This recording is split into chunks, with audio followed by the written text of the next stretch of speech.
परमेश्वर का धन्यवाद हो प्रियो। एक बार फिर परमेश्वर ने मौका दिया आप लोग बीच में आने का। और आइए हम प्रभु के वचन की ओर चलते हैं। आज हम सीखेंगे ज्ञान के बारे में, समझ के बारे में, बुद्धि के बारे में, एक अच्छी नॉलेज के बारे में कि हम परमेश्वर के लोग हैं तो हमें किस प्रकार का हमें ज्ञान रखना चाहिए। ना समझ भी होते हैं और समझदार भी होते हैं।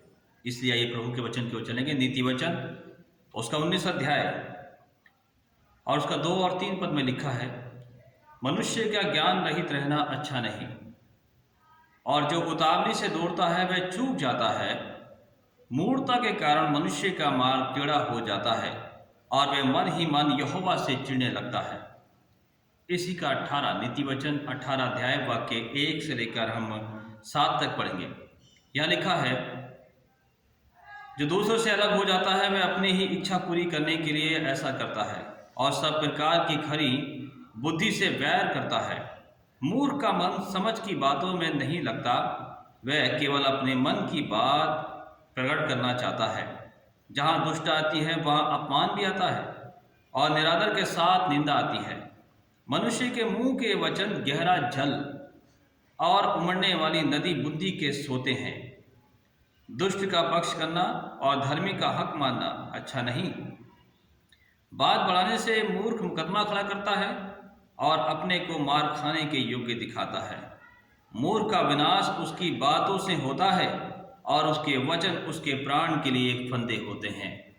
प्रभु के वचन पढ़े और सुने जाने पर आप सबको आशीष हो। आमीन। प्रिय परमेश्वर, धन्यवाद हो, प्रभु ने सुंदर समय दिया है और आज हम प्रभु के वचन सीख रहे हैं, समझ के बारे में, ज्ञान के बारे में और बुद्धि के बारे में।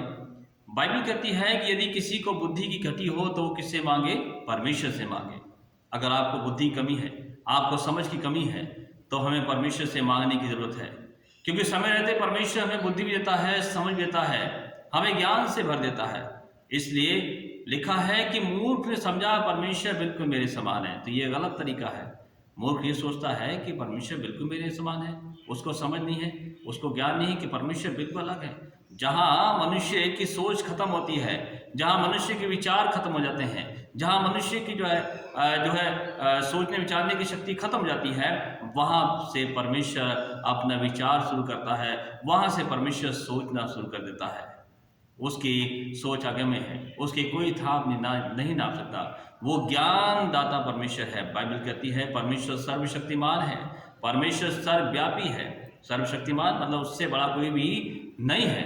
परमेश्वर सर्वव्यापी मतलब उससे बड़ा जो है सर्वशक्तिमान नहीं है, और सर्वव्यापी माने हर जगह उपस्थित है। परमेश्वर हर जगह उपस्थित है और परमेश्वर सर्वज्ञानी है, उससे बड़ा कोई ज्ञानी नहीं है। तो परमेश्वर से बड़ा कोई ज्ञानवान है। अगर आपको समझ की कमी है, अगर आपको बुद्धि की कमी है, तो हमें परमेश्वर के पास जाने की जरूरत है, क्योंकि लिखा है कि कई लोग, बहुत से ऐसे लोग होते हैं ना कि बाइबल के अनुसार जो है, प्रभु के वचन के अनुसार चलना नहीं चाहते, बल्कि अपनी समझ के अनुसार चलना चाहते हैं। लिखा है कि अपनी समझ का सहारा ना लेना, मनुष्य की समझ का सहारा ना लो, अपनी समझ का सहारा आप ना लो, बल्कि अपनी समझ में परमेश्वर की समझ को मिला के चलें। तब परमेश्वर आपको आशीषित करेगा, तब आपको परमेश्वर ब्लेसिंग करेगा, आपको नया बनाएगा, अपनी महिमा के लिए इस्तेमाल करेगा, आपको बुद्धि ज्ञान देगा, समझ देगा। क्योंकि प्रभु का वचन हमें ये बात सिखाता है कि अगर किसी को बुद्धि की कमी है तो वो परमेश्वर से मांगे। और बाइबल कहती है, सुलेमान इस बात को दर्शाते हैं, देखिए नीति वचन में साफ लिखा है कि जिसको बुद्धि घटी हो परमेश्वर से मांगे। और बुद्धि जो है, लिखा है कि सड़क पर चौराहे पर जो है पुकारती है, मुझे अपने साथ ले लो। इसलिए प्रभु की समझ, उसकी शिक्षा, उसकी बुद्धि मेरे और आपके लिए, उसका ज्ञान मेरे और आपके लिए बहुत ज़रूरी है। प्रभु के वचन में साफ लिखा है, नीति वचन हम उससे पढ़ते हैं। देखिए, मैं आपके सामने एक अध्याय का वचन पढ़ना चाहता हूँ, नीति वचन का वचन पढ़ना चाहता हूँ। बहुत ही सुंदर वचन है और इसको हम देखेंगे प्रभु के वचन में से। नीति वचन उसका 3 अध्याय लिखा है, हे मेरे पुत्र, मेरी शिक्षा को ना भूलना, अपने हृदय में मेरी आज्ञाओं को रखे रहना, क्योंकि ऐसा करने से तेरी आयु बढ़ेगी और तू अधिक कुशल से रहेगा। कृपया और सच्चाई तुझसे अलग ना होने पाए, वरन उनको अपने गले का हार बनाना और अपने हृदय रूपी पटिया पर लिखना, तो तू परमेश्वर और मनुष्य का अनुग्रह पाएगा, तू अति बुद्धिमान होगा। अगर हमें प्रभु से चाहिए कुछ, तो हमें प्रभु की शिक्षा को, प्रभु के वचन, प्रभु के ज्ञान को अपने हृदय में लिखना होगा। अगर हमें महान होना है तो हमें प्रभु के वचन को, उसकी शिक्षा को समझना होगा।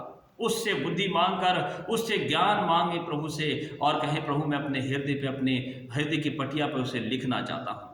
तो प्रभु यीशु मसीह आपको बुद्धि देगा, आपको समझ देगा कि किस प्रकार आपको प्रभु के राज्य के लिए चलना है, किस प्रकार आप परमेश्वर के राज्य के लिए आगे बढ़ेंगे, किस प्रकार अपना जीवन में प्रभु को आपने महत्वपूर्ण उसको जो है जगह देंगे, कैसे आप अपने जो है जीवन में समझ को पाकर, बुद्धि को पाकर, ज्ञान को पाकर आप तमाम प्रकार की बुराइयों से बचे रहेंगे। कैसे बचेंगे? जब आपको प्रभु समझ देगा, आपको ज्ञान देगा, आपको बुद्धि देगा, आपको चलाएगा, आपको नया बनाएगा, तब आपको समझ में आएगा कि मैं सही रास्ते पे जा रहा हूँ या फिर गलत रास्ते पे जा रहा हूँ। तो इसलिए यदि आपके जीवन में कुछ बुद्धि कमी है, आपको समझ की कमी है, आपको वचन समझ नहीं आता है, आपको प्रभु की बातें समझ नहीं आती है, आपको सही गलत की समझ नहीं होती है, तो आप प्रभु से बोलिए और प्रभु से कहिए, प्रभु मुझे सही रास्ते पे चला, प्रभु मुझे अच्छे रास्ते पे चला, मुझे अच्छा जीवन दे। तो प्रभु आपको अच्छा जीवन देगा, आपको अच्छे रास्ते पे चलाएगा, आपको अपनी महिमा के लिए इस्तेमाल करेगा। तो ज़रूरी है कि आप प्रभु के लिए, राज्य के लिए आगे बढ़ें और उससे प्रार्थना करें और बुद्धि मांगें। प्रभु आपको बुद्धि देगा, समझ देगा, आपको ज्ञान देगा और अपनी महिमा के लिए इस्तेमाल करेगा, और आपको बताएगा मेरे बेटे, मेरी बेटी, तुझे ऐसे चलना है, तुझे इस रास्ते पे जाना है, तुझे ये मानना है, और ये जब मानेगी या मानेगा, या इसको तू इस रास्ते को अपनाएगा, अपनाएगी, तो तू जीवन पाएगा और मैं तुझे आशीषित करूँगा। तो इससे प्रियो, आज का संदेश, प्रभु का वचन जो हमने आपके बीच में रखा है, ये पवित्र वचन है। इसके द्वारा प्रभु आप सबको बहुत आशीष दे, प्रभु के राज्य के लिए बढ़े, सबको जय मसीह की। और अंत में मैं आपसे आग्रह करना चाहता हूँ कि इस वीडियो को ज़्यादा से शेयर करें और लोगों तक संदेश पहुँचाएं, ताकि परमेश्वर के वचन को सुने और आशीषित हो। प्रभु आपको आशीष दे। जय मसीह।